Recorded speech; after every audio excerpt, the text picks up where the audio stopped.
Marceau. Alors le général Barre était un peu plus loin là-bas, lui, et Marceau contrôlait donc ce carrefour. Ça, là où il y a CGT et compagnie, c'était le carrefour. Hein. Ça englobait tout. Hein. Ça englobait tout. Alors sur la fameuse carte, la traverse de Trémentine, on allait à peu près par là, pour rattraper la rue de Trémentine qui est de l'autre côté de la guerre. Et le fameux chemin qui passe devant la touche et Bégrolles est à peu près dans ce sens-là, comme ça, par là. Alors avant de vous dire ce qui s'est passé ici, un petit coup de gueule sur Marceau. Parce que tout le monde en fait tout un plat le prend pour un génie de la guerre. En gros, pour un dieu même de la guerre. Si on creuse un peu sa vie, faut pas exagérer. On en fait plus qu'il n'en faut. Et on est écrit beaucoup trop par rapport à ce qu'il a fait. Déjà, donc vous lirez toujours partout pour la bataille de Cholet qu'il était général et qu'il commandait l'armée de Luçon. Deux erreurs historiques dans la même phrase. Il n'a jamais été général Cholet, il était adjudant général. Il suffit juste de lire les mémoires de Kléber à la date du 20 octobre. Le 20 octobre, c'est marqué Marceau a été fait général de brigade en date de la bataille. Mais ça ne veut pas dire que c'est le jour de la bataille. Donc il a été fait général de brigade le 20 octobre seulement, et pas le 17. Donc ici, il est seulement adjudant général. Ensuite, commandant de l'armée de Luçon, c'est faux. C'est le général Barre qui est commandant de l'armée de Luçon, et c'est lui le vrai vainqueur à Cholet. C'est pas Kléber. La bataille s'est posée sur leur résistance ici, à l'armée de Luçon, parce que l'armée de Mayence s'est battue d'un bout à l'autre, de l'autre côté, enfin, à Bois-Grelot comme à la Treille. C'est l'armée de Luçon qui a résisté ici. Et c'est le général Barre. Mais comme Kléber n'en parle pas dans ses mémoires, le général Barre a pris 2 balles au combat de la Treille, une dans le bras, une dans la poitrine, et 2 autres ici. Et comme Kléber n'en parle pas dans ses mémoires, parce qu'il est parti après du champ de bataille, il n'a pas fait la virée de Galerne, le général Barre, il est rentré à Luçon pour se faire soigner, et sa carrière a été terminée. Et on n'en entend plus parler. Il faut attendre un bouquin que j'ai retrouvé, que tu connais peut-être, Richard, de son arrière-petit-fils, qui a été repris sur ses écrits et sur ses papiers, qui s'appelle Antoine Barre, un général de l'an 2 en Vendée. C'est extraordinaire ce bouquin. C'est extraordinaire. Il raconte toute sa vie, tout ce qui s'est passé en Vendée. Et notamment, il est ici, il est à Cholet. Et c'est lui qui commande. Et quand l'armée républicaine va traverser la Loire, donc il va céder son commandement de l'armée de Luçon au nouveau général qui a été fait général pour la bataille, le général Canuel. Marceau n'a jamais été commandant de l'armée de Luçon. Jamais. Ensuite, si on continue un peu son itinéraire à Marceau, la fameuse histoire avec Angélique Desméliers. La fameuse femme qui recueille. C'est pas la fameuse femme. Angélique Desméliers.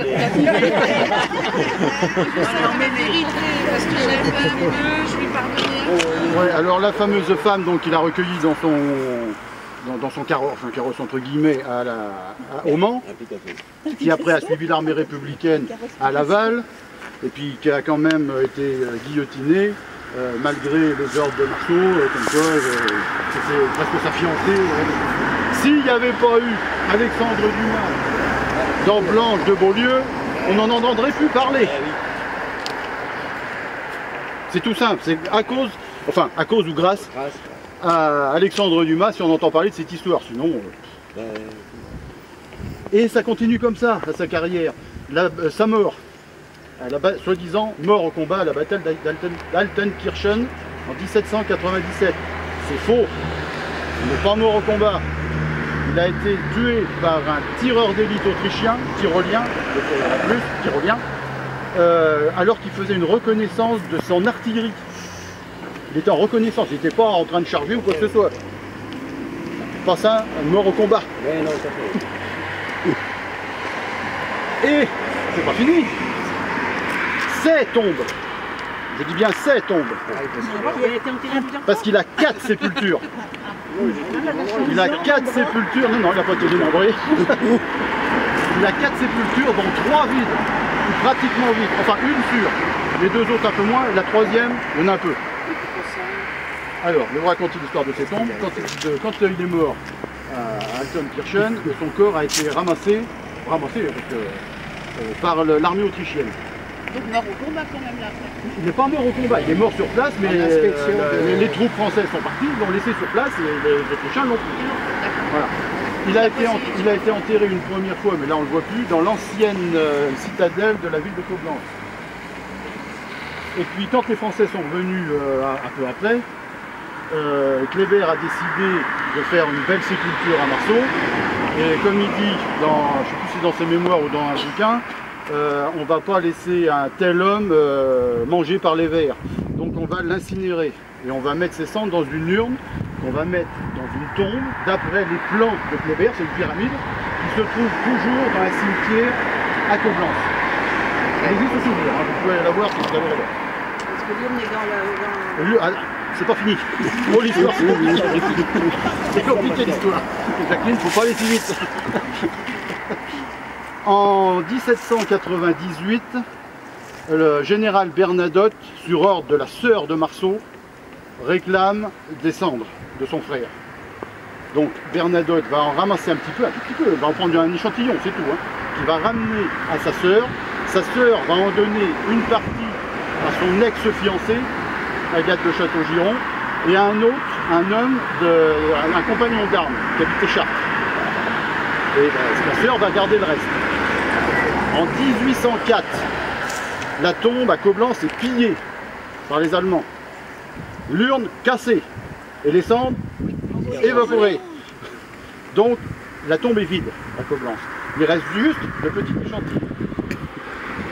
Quand sa sœur va mourir en 1834, c'est marqué partout qu'elle est enterrée avec les cendres de son frère. Donc il y a l'urne avec les cendres de Marceau. Quand ils vont après donc le roman de Alexandre Dumas qui va redonner une vie à Marceau, en 1859 je crois ils vont décider de construire, enfin de faire sa statue à Chartres. Celui qui avait reçu les cendres, qui habitait toujours Chartres, qui était descendu après, qui était dans la descendance, a donné ses cendres à la ville pour les mettre dans le socle de la statue. Donc il y a une partie d'échantillons des cendres qui sont dans le socle de la statue, même encore actuellement. En 1889, pour le centenaire de la Révolution, on décide de mettre Marceau au Panthéon. Mais bon, il faut trouver des cendres. Il faut trouver des cendres. On déterre sa sœur et on récupère les cendres qu'avait pris sa sœur. Ils ont tout pris? On prend tout. Non, pas la sœur, mais bon, juste les cendres. Non, mais ils vont prendre qu'un petit peu. Juste les... Non, ils ont tout pris. Ils ont tout pris. Oui, et donc, on donne ce pot, sans l'ouvrir, pour le mettre au Panthéon. Alors, il y a des photos immenses, enfin pas des photos aussi, il y a même des photos, je crois, oui, grandioses de la panthéonisation de Marceau, qui est extraordinaire. En 1940 ou 50, quelque chose comme ça, coup de théâtre, on retrouve des cendres de Marceau dans une famille. Non, ça doit être en 47. Et cette famille va offrir cette urne funéraire qu'ils vont ouvrir et qu'ils vont voir qu'elle est pleine. Il y a des cendres dedans. Hein, et ils vont l'offrir au musée, aux Invalides. Et en ce moment, il est exposé dans le caveau des gouverneurs aux Invalides. Et là, il y a les vraies cendres de Marceau. Ce qu'on a appris après plus tard, c'est que le mari de la sœur avait mis un pot vide dans la tombe de sa sœur. Donc ce qui est au Panthéon, il n'y a rien, c'est vide. Et on en a fait tout un... Comment on est certain que c'est de la naissance? Parce qu'il y a toute une histoire sur les cendres de Marceau, c'est sûr. C'est certain, oui. Ah oui, c'est sûr, parce qu'il y a eu plein d'analyses, il y a eu... il y a eu des analyses. C'est la sœur, ils l'ont ouvert le pot? Non, il n'avait pas ouvert. Il faut toujours poser des questions ouvertes. Ah mais non, parce qu'il est au Panthéon, donc il ne peut pas l'ouvrir. Non, parce qu'après, pour ouvrir une tombe, parce que comme pour ouvrir une tombe qui est au Panthéon, il faut l'autorisation de la famille, du gouvernement, c'est pas près de suite. Même pour un cimetière ici. C'est pas près de suite. Mais non, donc on ne sait pas si... Après, analyse ADN sur les cendres, ça doit pas être... Ça doit pas être évident déjà. Ça doit pas être évident. Oui, donc en fait, dans la tombe de la sœur, en fait, c'était un pot vide. Voilà, c'était un pot vide, c'est le mari qui avait le gars, il a voulu garder les cendres. Voilà. Qui te Un pot de trouve que chambre. le pot était vide? Ah, il voulait faire du commerce. Voilà.